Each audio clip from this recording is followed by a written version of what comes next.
Hi everyone, Darren Hunter here, and I'm with Michael Sanz from Teams by Design. This is the Outsourcing PM Podcast Show, where we talk all about how to unbusy and unshackle your property management team, and so we can then get virtual assistance on how to do all of that never-ending admin, swamp work, grind work, whatever you want to call it, so your team members can focus on high-value, dollar-productive customer service growth activities and really strengthen and grow your rent roll. So Michael, today we're talking about, we've already covered in our last podcast, the two biggest objections people have towards virtual assistants is task accuracy and how much time it takes to train someone. Let's now talk about the next three main objectives people have, which is concerns about English skills, concerns about a VA working in a completely different time zone than your team. And of course that, we only employ local, we won't be outsourcing jobs overseas. So we can talk about that too. Let's talk about English skills, Michael. We're dealing mainly, our clients are in Western cultures, Australia, New Zealand, United Kingdom. And typically people think, okay, Filipinos, there's an accent, because we get phone calls, or did get a lot of phone calls from Filipinos, or we're calling up the phone company and we talk to a Filipino with their accent, and there's a sort of a stigma that's been created around hearing a person with an accent. How do you deal with what's your response to that? Well, find me a country that doesn't have an accent, right? Like, when you're dealing with them. I think, it's a concern that people have, and it's a stigma that people have been sitting on. And I think it largely goes back to a lot of the telco and the banking companies that did outsource from a long time ago their calls abroad. And those calls, they were very transactional and they were lacking empathy. And also, like, they lack problem solving typically, because they had certain parameters that they could work within. The flexibility on how to problem solve wasn't in their scope. And I guess, we're all burnt by that stigma. Different countries too, right? Like, there are other countries out there that I wouldn't have on the phone when my team are calling out representing clients. I just wouldn't. And it's overcoming that stigma. But when you break it down, Philippines has, like, English is their most spoken language. When you look at other countries that are on the phone, such as like India, it's not the most spoken language. Like, they've got a number of different dialects. And that's not saying the Philippines don't have a number of different dialects. English is the most spoken language, right? 110 million people. So that's a good place to start. I guess the other stigma there is accent. People are worried about accent, but I guess in Australia and the UK and New Zealand, it's so multicultural. People are really forgiving about accents because their neighbours have an accent, the shopkeepers have an accent, the people in their office have an accent. New Zealand has like a really high population. New Zealand is one of the most multicultural countries I've seen, and so is the UK, and Australia is too, and even more so as the years go by, the more multicultural we're becoming. And you know what, Darren? Philippines provide over 25% of all international nurses across the globe. So day in, day out, we're taught, like, this is a nation that we deal with every single day. So when you're speaking with a Filipino, it's not an issue. It's not even an issue. But, so we bring it back to accent, right? So when we go to recruit, Darren, we get voice files and video files, and we listen to clarity of accent. We listen to pronunciation. Can we take a step back? Because when you guys are, Teams by Design is very aggressive with your recruiting in the Philippines, and there's always ads going, and you've also done events yourself with Dennis in the Philippines, teaching potential virtual assistants about Australia culture or Aussie slang or, property management, all of those sort of things. But as part of the interview process of them to submit an application, they've actually got to submit them talking as well on a video file, on a voice file, right? Yeah, it's one of the things. What do you do with that? What do you do with that? Well, I used to close my eyes and listen to the audio files one by one and listen. Is this a lovely, empathetic, sympathetic, problem-solving voice at the end of the phone, like a reassuring voice? And I've trained our team members, Darren, when we recruit, they now listen to that and they know what I like. So it's a good example of being able to train someone a skill that I thought I only had. Yeah. I was talking with Paul from the UK. He's been with Teams by Design just 6 months now, and he's now about to recruit his third virtual assistant, which is actually going to be his executive assistant to manage his emails and manage his phone calls and manage his diary and all of those sort of things. And he's really excited. But he mentioned that when he employed his virtual assistants with Teams by Design, he actually had access to all of these voice recordings, so he could actually listen to them himself. Yeah, correct. And all the calls that we make, we also record all the calls, so there's sample calls that people can listen to on what a real live phone call sounds like. All right, now, Michael, back in the day when you owned a rent roll, you had 650 doors in Melbourne, spread across Metro Melbourne. You had a very big rent roll. You only had 1.5 staff employed on the ground, which is insane.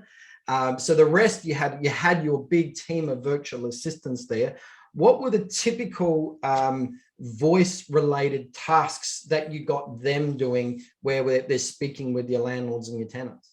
Well, I think taking a step back on that, we identified what are the type of calls that are coming into the office, right? What's important? What value do we put on it? And what is the outcome of the caller want? And a lot of the tenants that were calling or tradespeople that were calling, there were simple questions that could be answered easily enough by trained executives. They didn't need me to get on the phone to kind of clarify how to log maintenance, or they didn't need me to clarify, where to pay their rent to, things like that. So by having our tenant call, so inspection inquiry, the viewing inquiries, maintenance inquiries, anything that a tenant would have would come through, and one of my team members would pick that up and answer it and solve the problem on the spot, rather than having to wait for a message to call back, because property managers get busy. One thing though, majority of the owner calls were always managed in the office. That's not to say that a VA couldn't handle that, but our structure was that our PM, all they had to do was love the owner. In the end, just love the owner. Call them, update them, and rely on the team, working out the rent increases, the CMAs, managing the maintenance. The VA could email an owner, no problem there at all. But I just thought, as part of our business, the idea was freeing up the time of the property managers so they could love the client. And that was what we gave our property managers to do. And the team did the grunt work. They did the time-intensive, hard lifting grunt work, the repetitious. Darren, how many times do we see on the chatter, oh my God, I just had someone ask me again, my light switch has gone off, or my hot water service is broken, or my toilet is running. The repetitious questions that you get asked, our team members handled that. Wow. And just for everyone's sake, that we're talking a lot about property management tasks. There are actually up to 30 different hardcore, admin, grind work tasks that is keeping your team really, really busy right now. And you can see it's this never ending grind. If only you could free them from those tasks so they could focus on, servicing clients and growing the rent roll and just high value, dollar productive tasks. Just go to teamsbydesign.tasks.com. That's teamsbydesign.tasks.com. And on that page, you have to download those 30 tasks that typically. Now, one of the biggest, Michael, just shifting back to you and what you do now, one of the biggest services that you do provide with virtual assistants is processing applications. And those tenancy applications are being processed by your team, which means phone calls to previous and current landlords, phone calls to previous or I should say current agents, and lots of voice work. And you've made it work very successful. So tell us about that. Yeah, we've made hundreds of thousands of phone calls now across Australia, New Zealand, and so on. And it's a case of confidence on the phone, being clear, knowing the questions to ask, listening to the pregnant pauses, right? So when Darren, you call someone, oh, what was Dennis like as a tenant? And they say, oh, yeah, they were okay, right? Someone that's inexperienced would say, okay, they were okay. But it's listening and then being able to ask that follow-up question. You sounded a little bit hesitant there, Darren. Can you dig further or elaborate more on Dennis? and then you'll open up a bit because you're kind of asking those questions. It's, you're not unique in an office to be able to pick up the BS detector on an application form. Yes, you may have been in the industry for a long, long time, but training someone how to listen to those pregnant pauses, looking at payslips, being able to understand if there's a question, and then bringing that to you so that you can then make a captain's call. Yeah, no, that's great. Okay, well, now let's just say you're dealing with a person who's considering a virtual assistant, and what we've said so far still doesn't resonate. They don't want any virtual assistants. They want them to do the admin work, but they don't want them to speak to tenants or landlords. In that case, what would you say to them? Well, look, if you don't want them to speak to landlords, that's fine. I mean, the PM's role can do that. But if they know the parameters, and we have an agency, and they've advised the owners, hey, we have an admin support person. This is the step that's going to take. They'll process the application. They're going to give you a call and run through the application with you once they've had a meeting with me about it. If you have any questions, you can come back to us. But again, Darren, it depends on how the office is structured. Our team in office would speak to the owners, but more and more, that was 3 years ago now. I know so much more, and the quality and caliber of people out there internationally is superior. And when you're in an economy and in a market now when it is so hard to recruit people in an office or in Australia, it's almost impossible for people to get good staff right now. Impossible, for sure. Right. And even recruiters are struggling with this, like for in-office people around the country. This is a really good solution because you've got university educated people that are customer service focused. Like, this is a nation of customer service loving people. You can train them to speak to your owners, speak to your tenants. But I guess at the end of the day, also, there are people out there, excellent admin people that understand English really well, but their spoken English isn't the best. Well, we can just keep them on admin tasks and non-voice related tasks, right? Yeah. I mean, just because we're not happy with how someone might pronounce words to speak to a client and we don't put them on a phone to your client, speaking with you, Darren, that's fine. Right? Like, I would have no issue with 100% of them speaking with you. But for me, sometimes I listen to how they roll, pronunciation and so on. And maybe I'm a little bit harsh when I'm listening than I need to be. But so be it. It's working. My marketing assistant, her English isn't the best, but she understands me well. She does her job really, really well, but I wouldn't get her on the phone talking to clients. And that works well. There's so many things that I can get her to do. So, that's not an issue. English is a complicated language, right? We've got so many pronouns, different variations of words. And, we hear it with our team too. When you got like he and she, in some countries, like, they don't have that. In some dialects, they don't have that. It's not, the pronouns are different. So, no, they're lovely. I mean, like, how great are they? Yeah, that's cool. Well, let's move on to the next one. I think we've covered the English skills area really, really thoroughly. Let's talk about now another objection that a person considering virtual assistants. Well, I'm in Eastern Australian time zone, or I'm in New Zealand, or I'm in the UK. That VA is going to be not working in our time zone. What do you say to that? It's so accommodating. Like, the time zone that you're in, they're the hours that they will work. If it's the UK, that's fine. It means that they get to have all day doing their errands and family time, and then they're working in the afternoon to the evening. If you're in New Zealand, that's fine. They get up early, they finish early. So whatever your business hours are, they will work to. Yeah. So certainly, it's just not an objection. The time zone is adjusted with the worker to yours. So flexible. You'll get more complaints hiring someone local and opening the office an hour earlier or an hour later than you would hiring someone from the Philippines. Yeah. All right. Well, the next one is you shouldn't be outsourcing jobs overseas. You've really got to be supporting your country.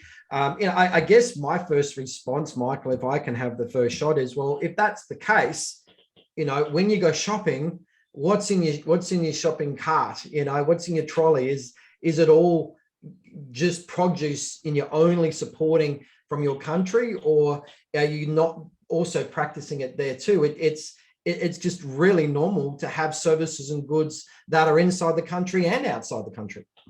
I think too, though, I mean, those comments are made on the assumption that you put a job ad up and you're going to have, hundreds of qualified people knocking on your door to take that job, which isn't the case. And there are people out there that want the job, they want to work. I mean, again, we touched on recruiting at the moment is just a nightmare because people are wanting hyperinflated salaries. I mean, whether they're worth it or not, there are some people out there that genuinely are worth, inflated salaries. But then there's those that are asking for it and they just don't produce the quality of work that the value, sits at. But yeah, there's just not enough people that are lining up. I mean, Darren, I would put a job ad up for a PM or like an assistant or something years ago. They're not there. So then we need to change our recruiting style to start recruiting people with no experience. There's people out there, Michael, that still think that everybody in the office for all those jobs must be employed with someone local, and they have all this struggle. Now, yeah, the low admin tasks, we can get a person that's suited to property management that doesn't have the experience. But even as you said, the starting incomes are getting higher, the expectations are higher. But let's say we do overcome the near impossible. It's not quite totally impossible, but overcome the near impossible and get the right person. Well, then what are all of the issues in the way of keeping that person for 2 or 3 or 4 years? What's now against us? We've got recruiters out there that are actively headhunting. We've got other real estate bosses that are having a near impossible situation, finding it's easier just to call that experienced prop manager down the road and throw them an extra $5,000 a year or whatever.